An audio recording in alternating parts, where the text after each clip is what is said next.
28 फरवरी 1997 सुबह 9:16 पे दो पेशेवर हथियारबंद लुटेरों ने बैंक ऑफ अमेरिका की नॉर्थ हॉलीवुड ब्रांच को कब्जे में ले लिया। दोनों लुटेरे भारी बंदूकों से लैस थे। दोनों लुटेरों ने मिलिट्री की पोशाक और सर से पांव तक बॉडी आर्मर पहना हुआ था। इसी बीच एक एलएपीडी ऑफिसर इस घटना का चश्मदीद बना, जो कि उस वक्त वहां मौजूद था जब ये दो हथियारबंद लुटेरे बैंक में घुसे थे। बैंक में घुसते ही लुटेरों ने हवा में गोलियां चलानी शुरू कर दी। इसी बीच एलएपीडी ऑफिसर द्वारा भी पुलिस को खबर दे दी गई। 44 मिनट चली इस गोलीबारी में लगभग 2000 गोलियों के राउंड फायर किए गए और नॉर्थ हॉलीवुड की गलियां एक जिंदा नर्क में तब्दील हो गई थी। यह है नॉर्थ हॉलीवुड शूटआउट।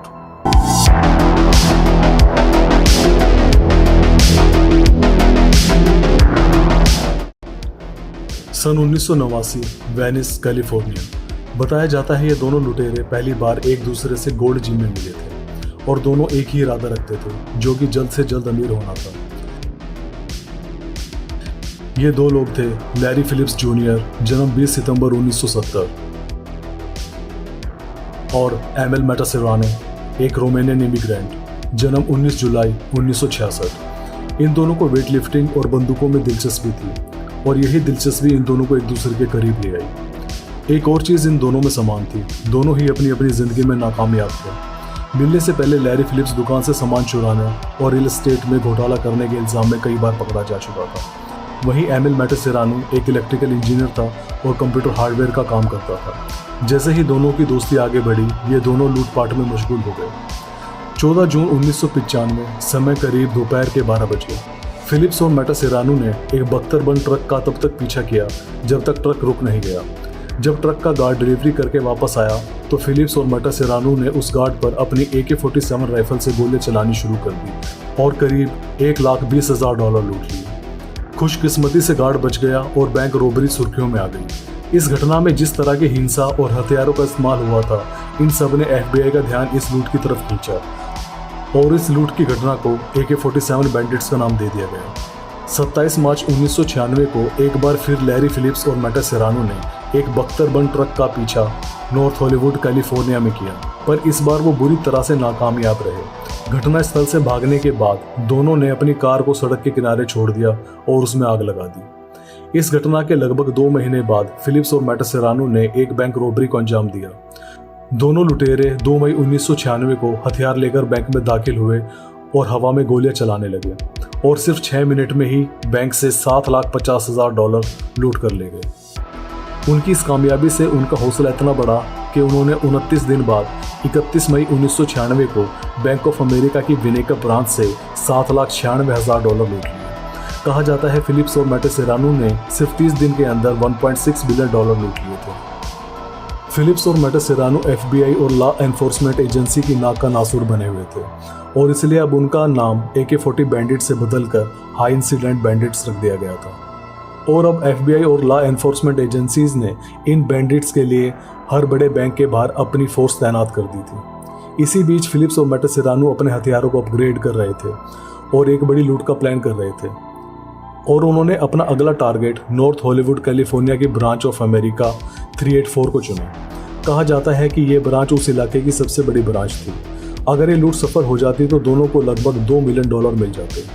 फिलिप्स और मैटासेरानो ने इस ब्रांच को इसलिए भी चुना था क्योंकि एक सिंगल बिल्डिंग थी और ये हाईवे से बहुत नज़दीक थी, जो कि सीधा घाटियों में जाता था और ये उनके लिए एक परफेक्ट स्टेज था, एक परफेक्ट हाइस्ट के लिए। फिलिप्स और मैटासेरानो की अब तक की सबसे बड़ी लूट होने वाली थी और वो इस हाइस्ट को अंजाम देने के लिए किसी भी तरह की कोई गलती नहीं करना चाहते थे। और दूसरी तरफ FBI और लॉ एनफोर्समेंट एजेंसीज भी इन दोनों को पागल कुत्ते की तरह ढूंढ रही थी। इस लूट को अंजाम देने के लिए उन्हें ज़रूरत थी एक परफेक्ट प्लान की। बताया जाता है कि उन्होंने इस लूट का प्लान एक हीट नाम की मूवी देखकर बनाया था। मूवी में दिखाया गया था कि किस तरह दो नकाबपोश लुटेरों ने बैंक में घुसकर बड़ी आसानी से लाखों डॉलर लूट लिए थे। फिलिप्स और मैटासेरानो जानते थे कि इस बार की लूट आसान नहीं होने वाली है, इसलिए उन्होंने पुलिस की फायरिंग से बचने और जवाबी हमला करने की अच्छी तैयारी की थी। दोनों ने लूट के लिए 28 फरवरी का दिन चुना और अपने आप को इस लूट के लिए तैयार करने लगे। उन्होंने पुलिस की फायरिंग से बचने के लिए level 3A calibre body armour अपने सीने, कमर, हाथ और पैरों में पहन लिया। उन्होंने अपने महत्वपूर्ण अंगों को बचाने के लिए मेटल की प्लेट्स भी अपने बॉडी आर्मर के बीच में डाली। ये कहना गलत नहीं होगा कि अब पुलिस की हैंडगन से चली 9mm की गोली अब इनका कुछ नहीं बिगाड़ सकती थी। फिलिप्स और मैटिस सेरानो अपने बचाव में कोई भी कमी नहीं छोड़ना चाहते थे, इसलिए उन्होंने full automatic conversion, 75 round Chinese magazine drums, semi auto HK91, 2 Bareta, Bushmaster XM50 और कई हजार राउंड का असला भी अपने हथियारों में शामिल किया। उन्होंने सारा असला अपनी सफेद रंग की कार 1987 शेवरले सेलिब्रिटी की डिक्की में डाल लिया और निकल पड़े अपनी लूट को अंजाम देने के लिए। फिलिप्स और मैटिस सेरानो जानते थे कि अगर वो इस बार पकड़े गए तो उन्हें कम से कम लाइफ इम्प्रिजनमेंट की सजा होगी। इससे बचने के लिए उनका इरादा था कि वो अथॉरिटीज से कोऑपरेट करेंगे ताकि उनकी सजा कम की जा सके। The shoot out.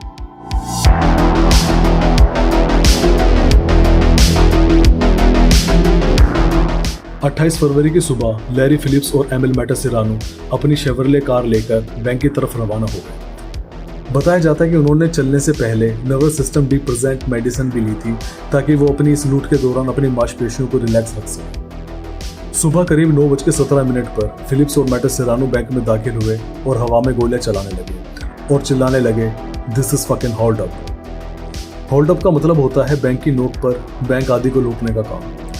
फिलिप्स और मैटिस सेरानो ने वॉल्ट के दरवाजे को गोलियों से भून दिया और कैशियर से सारा पैसा उनके लाए गए बैग में डालने के लिए कहा। बट यहाँ एक बहुत बड़ी प्रॉब्लम थी, इस बैंक के वॉल्ट में इतना पैसा ही नहीं था। यह देखकर मैटिस सेरानो गुस्से से आग बबूला हो गया और उसने गुस्से में 75 राउंड ड्रम मैगजीन उस खाली लॉकर पर ही खत्म कर दी। कुल मिलाकर कैशियर सिर्फ $30,000 ही बैग में डाल पाया। दूसरी तरफ LAPD ऑफिसर्स भी बैंक के बाहर तैनात हो गए थे और वहां हवा में एक अजीब सी खामोशी छा गई थी। लैरी फिलिप्स ने महसूस किया कि अब बाहर से किसी के चलने और ट्रैफिक की आवाज़ भी नहीं आ रही थी, जबकि ये बहुत बिजी हाईवे था। फिलिप्स ने बैंक से ज़रा सा बाहर निकलकर देखा और उस सन्नाटे को देखकर वो समझ गया कि पुलिस बाहर उनका इंतजार कर रही थी।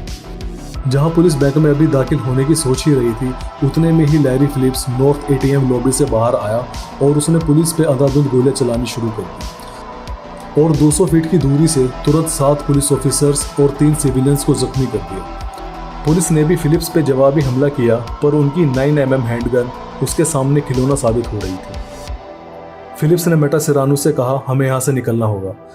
फिलिप्स ने पैसों वाला बैग गाड़ी में डाला और मैटिस सेरानो से कहा कि वो ड्राइव करे। अब मैटिस सेरानो ड्राइव कर रहा था और फिलिप्स उसे कवर कर रहा था। इसी बीच LAPD SWAT टीम भी मौका वारदात पर पहुंच चुकी थी और हेलीकॉप्टर हवा में मंडराने लगे थे। और फिर फिलिप्स ने अपनी HK91 राइफल निकाली और हेलीकॉप्टर पर फायरिंग करना शुरू कर दिया। दूसरी तरफ पुलिस ऑफिसर्स भी पास वाली गन शॉप में गए और हाई कैलिबर वेपन्स अपने साथ लेकर आए और जवाबी फायरिंग करने लगे। लैरी फिलिप्स पुलिस पे लगातार फायरिंग कर रहा था, पर एकदम से उसकी राइफल जाम हो गई। अब उसे समझ में नहीं आ रहा था कि वो इस राइफल को ठीक कैसे करे, तो उसने राइफल को नीचे फेंक कर अपनी बरेटा हैंडगन निकाल ली और फिर से पुलिस पर फायर करने लगा। फिलिप्स अपने सामने SWAT टीम और इतने सारे पुलिस ऑफिसर्स को देखकर समझ गया था कि आज उसका अंत आ गया है और फिर फिलिप्स ने अपनी हैंडगन को अपनी ठुड्डी के नीचे रखा और ट्रिगर दबाकर अपनी जान ले ली। इसी बीच मैटिस सेरानो भागने की कोशिश कर रहा था, पर पुलिस ने गोली मारकर उसके कार के टायर पंचर कर दिए थे और फिर भागने के लिए मैटिस सेरानो ने बंदूक की नोक पर एक कार को हाईजैक किया और उसमें बैठ गया। पर जल्दी ही उसे समझ में आ गया कि कार का ड्राइवर कार की चाबी अपने साथ ही ले गया है। इतने में वहाँ SWAT टीम आ गई और मौके का फायदा उठाकर मैटिस सेरानो पर फायरिंग करने लगी। फायरिंग से बचने के लिए मैटिस सेरानो ने कार का सहारा ले लिया। SWAT टीम को कोई भी एंगल नहीं मिल रहा था जिससे कि वो मैटिस सेरानो पर फायर कर सके। फिर LAPD के ऑफिसर रिक मासा ने तय किया कि वो मैटिस सेरानो के टखने पर फायरिंग करेंगे जहां कोई भी आर्मर नहीं था। फिर उन्होंने मैटिस सेरानो के टखनों पर फायर किया और मैटिस सेरानो ज़मीन पर गिर गया, लेकिन फिर भी उसने पुलिस पर फायरिंग करना बंद नहीं किया और लगभग 29 बार गोली लगने के बाद मैटिस सेरानो ने सरेंडर कर दिया। ऑफिसर मासा ने मैटिस सेरानो को चेक किया कि उसके पास और तो कोई हथियार नहीं है और फिर ऑफिसर मासा ने मैटिस सेरानो को हथकड़ी लगा दी। अब मैटिस सेरानो जमीन पर खून से लथपथ पड़ा था और उसने ऑफिसर मासा की तरफ देखा और अपने आप को खत्म करने के लिए कहा, पर ऑफिसर मासा ने उसकी इस ख्वाहिश को ठुकरा दी और लगभग 56 मिनट बाद मैटिस सेरानो की ज़्यादा खून बह जाने की वजह से मौत हो गई। और अब इस खूनी खेल के बंद हो जाने के बाद पुलिस बैंक में दाखिल हुई और बैंक कर्मचारियों और आम जनता को रेस्क्यू कर लिया। इस घटना के 1 साल बाद 19 LAPD ऑफिसर्स को मेडल ऑफ वैलर दिया गया। और इतनी क्षति होने के बावजूद इस ऑपरेशन को एक कामयाब ऑपरेशन कहा गया। इसी बीच पुलिस पर मेटा सेरानो की फैमिली ने उसे वक्त रहते हॉस्पिटल ना ले जाने का आरोप लगाया, जो कि कुछ हियरिंग्स के बाद कोर्ट ने खारिज कर दिया। अमेरिकी इतिहास में इस हॉलीवुड शूटआउट को हमेशा लुटेरों और पुलिस के बीच सबसे खतरनाक टकराव में से एक माना जाता रहेगा। दोस्तों, अगर आपको ये वीडियो अच्छा लगा है तो प्लीज़ इस वीडियो को लाइक करें, अपने दोस्तों के साथ शेयर करें और इसी तरह के वीडियोस को देखने के लिए प्लीज़ इस चैनल को सब्सक्राइब जरूर करें। तो मिलूंगा आपसे अगले वीडियो में, तब तक के लिए थैंक यू।